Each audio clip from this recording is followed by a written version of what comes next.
Muslim Network. አሰላሙ አለይኩም ወራህመቱላሂ ወበረካቱ ድና የተከበራችሁ የኡስሚ ዩቲዩብ ቻናል ቤተሰቦች አድማጭ ተመልካቾቻችን ከያላችሁበት ቦታ ሰላም መልካሙን ተመኝቼላችኋለሁ። ወቅታዊ በሆኑ መረጃዎችና ወቅታዊ በሆኑ ጉዳዮች ተመልሻለሁ። ከንግድ ባንክ ጋር በተያያዘ ንግድ ባንክ ያወጣው መግለጫ አለ። በጣም ጥንቃቄ የሚያስፈልገው ጉዳይ ነው። ከዚህ በፊት አንድ ቪዲዮ ሰርቼላችኋለሁ። ነገር ግን ጉዳዩ ሲሪየስ ስለሆነና በጣም አሳሳቢ ስለሆነ በትላንትናው ዕለት በድጋሚ አዲስ መግለጫ አውጧል። ይሄንም የምነግራችሁ ይሆናል።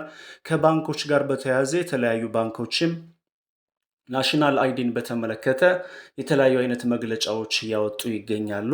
በሂጅራ ባንክ፣ በአቢሲኒያ ባንክ፣ በአዋሽ ባንክ፣ በዳሽን ባንክ የተለያዩ ባንኮች አሁንም መግለጫ አውጥተዋል። ሙሉ ዝርዝሩን ነግራችኋለሁ። ከዚህም ጋር ተያይዞ ከዚህ በፊትም 2 ጊዜ ለቅቅ ያለው አንድ ቪዲዮ ማለት ነው። በተለይ ደግሞ በተለያየ ዓለም ሀገራት የምትገኙ በውጭ ሀገር የምትገኙትን በተመለከተ የባንክ አካውንትን ከፋይዳ ዲጂታል መታወቂያ ጋር ማያያዝን በተመለከተ ጥያቄዎችን ጠይቃችሁ ባንኮችን እጀ ጠይቄ ምላሽ ሰጥቼ ነበር። ብዙዎቻችሁ በድጋሚ እየጠየቃችሁ ትገኛላችሁ። ስለዚህ እኔ ደግሞ አሁን ከዚህ ላይ ያለውን ነገር በድጋሚ ማስረዳችሁ ይሆናል። ቪዲዮ ፍጻሜ አብራችሁ እንድትቆዩ በአክብሮት እንጋብዛለን። መረጃው ከተመቻችሁና ያስተምራል ብላችሁ ካስባችሁ ላይክ በማድረግ ለወዳጅ ዘመዶ ሼር አድርጉ። መረጃ ይናቅም አይደነቅም። ምናልባትም በእናንተ ምክንያት ሰው ከጭንቀት ነፃ ቢሆን ቢረጋጋና እንዲሁም ደግሞ ግንዛቤውን ቢጨብጥ ትልቅ ነገር ነውና ሼር ማድረጋችሁን አትርሱ። በቅድሚያም የተከበራችሁ የባንካችን ደንበኞች የኢትዮጵያ ንግድ ባንክ ቡራዩ ቅርንጫፍ በአካባቢው በሚካሄደው የኮሪደር ልማት ምክንያት ቅዳሜ ታህሳስ 18 ዕለት ዛሬ ማለት ነው እንግዲህ አገልግሎት የማይሰጥ መሆኑንም ገልጿል። በመሆኑም ክቡራን ደንበኞቻችን የዲጂታል አገልግሎት አማራጮችን ጨምሮ በአካባቢው በሚገኙ ሌሎች የባንካችን ቅርንጫፎች መደበኛ አገልግሎት ማግኘት እንደምትችሉ እያሳወቅን ለሚፈጠረው የአገልግሎት መስተጓጎል ይቅርታ እንጠይቃለን ይላል ንግድ ባንክ። ይህ በእንዲህ እንዳለ የባንክ ሂሳቦን ከፋይዳ መታወቂያው ቁጥር ጋር አስተሳስረዋል ይላል።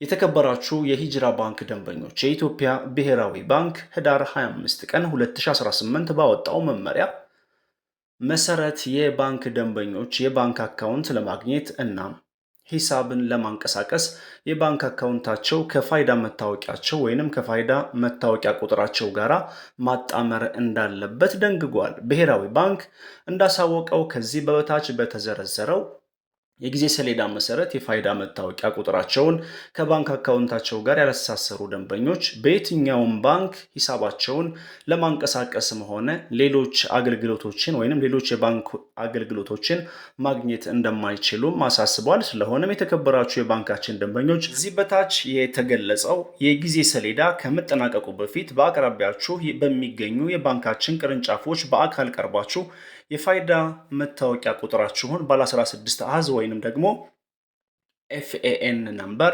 እንድታስመዘግቡ እናሳስባለን ይላል።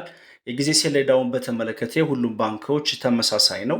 እንዲሁም በአዋሽ ባንክም ተመሳሳይ አይነት የሆነ መግለጫ ተሰጥቷል። የባንክ አካውንታችሁን ወደ ቅርንጫፉ ጎራ በማለት 16 አሃዝ ወይንም ደግሞ የዲጂታል መታወቂያ ቁጥራችሁን FAN አስመዝግቡ አጣምሩ ይላል።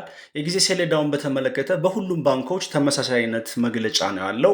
አንደኛ በአዲስ አበባ ከተማ በሐረሪ ክልልና በድሬዳዋ ከተማ ውስጥ ለሚገኙ ደንበኞች ከታህሳስ 1 ቀን 2018 እስከ ታህሳስ 30 2018፣ ሁለተኛም በሁሉም ክልሎች የዞን ዋና ከተሞች የሚገኙ ደንበኞች ከታህሳስ 1 ቀን እስከ ታህሳስ 30 2018፣ ሶስተኛም በሁሉም ክልሎች የወረዳ ከተሞች የሚገኙ ደንበኞች ከታህሳስ 1 ቀን 2018 እስከ ጥር 30 2018፣ እንዲሁም ደግሞ በአራተኛ ደረጃ በሁሉም ክልሎች የሚገኙ ከወረዳ ዋና ከተሞች በታች ያሉ ከተሞችና የገጠር ወረዳዎች ቀበሌዎች የሚገኙ ደንበኞች ከጥር 1 ቀን 2018 እስከ መጋቢት 30 2018 እንዲያጣምሩ ተወስኗል። ከነዚህ ቀኖች ካለፈ የተጠቀሱት አካባቢዎች ማለት ነው። ከነዚህ ቀን ካለፈ የባንክ አካውንታችሁንም ሆነ ሂሳባችሁን ማንቀሳቀስም ሆነ ሌሎች አገልግሎቶችን ከባንክ ጋር በተያያዘ ማግኘት አትችሉም። ነገር ግን በተለያየ ዓለም ሀገራት የምትገኙና ከኢትዮጵያ ውጭ ያላችሁትን በተመለከተ ምንድነው መደረግ ያለበት ስለሚለው ጉዳይ አብረን እንነጋገራለን። ውድ የባንካችን ደንበኞች የጥንቃቄ መልእክት አለን ይላል የኢትዮጵያ ንግድ ባንክ። ይህን በተመለከተ እጅግ በጣም ልብ ሊባልና ትልቅ ትኩረት ሊሰጠው የሚገባ ጉዳይ ነው። ምክንያቱም ደግሞ በተለያዩ አካባቢዎች ስልክ እየተደወለ ወይንም ደግሞ አጭበርባሪዎች ስልታቸውን በመቀየር የተፈጠረውን ነገር እንደ መልካም አጋጣሚ በመጠቀም ወደ ተለያዩ የባንኩ ደንበኞች በመደወል የባንክ አካውንታችሁን ከፋይዳ ዲጂታል መታወቂያችሁ ጋር በስልክ ማያያዝ ትችላላችሁ፣ ስለዚህ እያሉ የተለያዩ ቴክስቶችን በመላክ የተለያዩ ሊንኮችን በመላክ ማስፈንጠሪያ ሊንኮችን ማለት ነው። እነዛን በመንካት ቀጥታ የተላኩትን ቁጥሮች እንዲቀበሉ በማድረግ የተለያየ አይነት የማጭበርበርና የባንክ አካውንትን የመዝረፍ አይነት ሁኔታ እየተከሰተ እንደሆን ለማወቅ ችያለሁ ነው የሚለው የኢትዮጵያ ንግድ ባንክ። ማንኛውም በስልክ የሚመጣ ጥያቄ ባለመቀበል ራሳችሁን ከአጭበርባሪዎች ጠብቁ ይላል ባንካችን። ብሔራዊ ባንክ ያወጣውን መመሪያ መሰረት በማድረግ ደንበኞቻችን በአቅራቢያቸው ወደሚገኝ የኢትዮጵያ ንግድ ባንክ ቅርንጫፍ በመሄድ የባንክ ሂሳብ ቁጥራቸውን ከፋይዳ መታወቂያቸው ጋር እንዲያጣምሩ ያስተላለፍነውን መልእክት እንደ መልካም አጋጣሚ በመጠቀም አጭበርባሪዎች ደንበኞቻችን ጋር እየደወሉ አገልግሎቱ በስልክ እንደሚሰጥ እንዲሁም ደግሞ የባንክ ሂሳብ በዚህ ምክንያት እንደሚዘጋ በማስመሰል ለማጭበርበር የተጠቀሙበት እንደሚገኝ ደርሰንበታል ይላል ንግድ ባንክ። በመሆኑም ክቡራን ደንበኞቻችን ሂሳብን ከፋይዳ መታወቂያ ጋር የማጣመሩ ስራም ሆነ ሌሎች ከሞባይል ባንኪንግ ጋር የተያያዙ እና ማናቸውም አገልግሎቶች እርስዎ በአካል ወደ ቅርንጫፍ ካልሄዱ ወይንም ደግሞ ወደ ባንኩ ጎራ ብለው የሚካሄድ ነገር ወይንም ደግሞ የሚሰራ ስራ እንደሆነም ባንኩ ይገልጻል።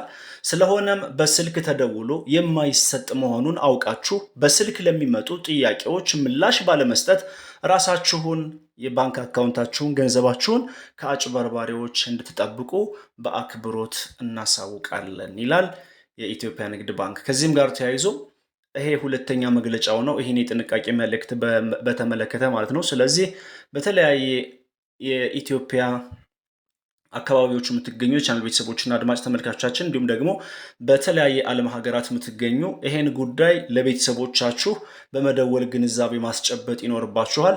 የሞባይል ባንኪንግም ሆነ የባንክ አካውንትን ከዲጂታል መታወቂያ ጋር ማያያዝን በተመለከተ በስልክ የሚሰራ ምንም አይነት ነገር የለም። በስልክ ከተደወለ ምንም አይነት ምላሽ አትስጡ። የሚላከላችሁን ቁጥር ለማንም ባለመስጠት ባለመተባበር ራሳችሁን እና ገንዘባችሁን ከአደጋ መከላከልና መቆጣጠር ይኖርብናል። ይህ በእንዲህ እንዳለ በተለያየ ከኢትዮጵያ ውጭ የሚኖሩ ኢትዮጵያውያን በንግድ ባንክም ሆነ በተለያዩ ባንኮች የባንክ አካውንት የከፈታችሁ እናንተን በተመለከተ የዲጂታል መታወቂያን ወይንም ደግሞ ኤፍኤኤን ነምበርን የፋይዳ ዲጂታል መታወቂያ 16 ቁጥርን ከባንክ አካውንት ጋር ማያያዝን በተመለከተ በውጭ ሀገር የሚገኙት ዜጎችን በተመለከተ ምንድነው መደረግ ያለበት? ሲመጡ ማስተካከል ነው ወይንስ አዲስ ነገር አለ ስንል ባንኮችን ጥያቄ አቅርበን ነበር። የተሰጠን ምላሽም በአካባቢው ወደ ቅርንጫፉ ጎራ በማለት የዲጂታል መታወቂያቸውን ከባንክ አካውንታቸው ጋር ፊት ለፊት ቀርበው ማያያዝ ለሚችሉት ብቻ ነው የተሰጠን መግለጫ። ስለዚህ በተለያየ ዓለም ሀገራት የሚገኙና ከኢትዮጵያ ውጭ የሚገኙ ኢትዮጵያውያን ባለ አካውንቶች ሌላ አዲስ መግለጫ ሊወጣ ስለሚችል እኛም ይህን በተመለከተ ባንኮች ማለት ነው ጥያቄ እናቀርባለን ለብሔራዊ ባንክ ብለዋል። አዲስ ነገር እንደደረሰን መልእክት የምናስተላልፍ ይሆናል ብለዋል። እኛም መልእክቱን እየተከታተል አዲስ ነገር ሲወጣ ለእናንተ እናደርስ ይሆናል። ቪዲዮአችን ላይክ፣ ሼር አድርጎ። ሰላም አለይኩም ወራህመቱላሂ ወበረካቱ።